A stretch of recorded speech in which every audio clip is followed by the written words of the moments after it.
Mga bata-bata pa kayo, ano ba ang pangarap niyong maging? Oh, Negi. Paano na si Negi? Ay, ako, siyempre, gusto ko lang maging, siyempre, Darna. So, Wow! Darna. Eh ako naman, Luis, alam mo naman. Talaga namang stepping stone.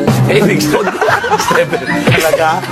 Kita mo, kakakain mo ng chicharon yan? Hindi, stepping stone ko lang pagko-comedy. Ay, okay. Sa kaalaman ng lahat, talagang in-idol ko unang-una, siyempre, lahat ng action star. Isa na tatay mo dyan. Salamat. Oo. Eh, dapat kasama niya ako sa pelikula niyang Dugo ni Madarang. Pelikula niya. Ang galing ng tatay mo dyan. Dapat ako yun eh. Ano nangyari? Ba't di mo Eh, yung tinanggap? tatay mo, ginood time ako, nilasing ako.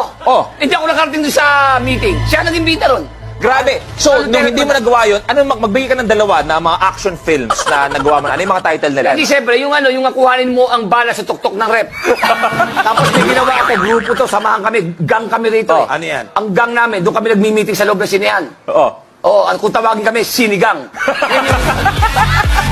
Hindi, yung mga uso nung araw, mga bagets gang, mga gang-gang ang pelikula nung araw. Gumagawa rin kami ng pelikula niya.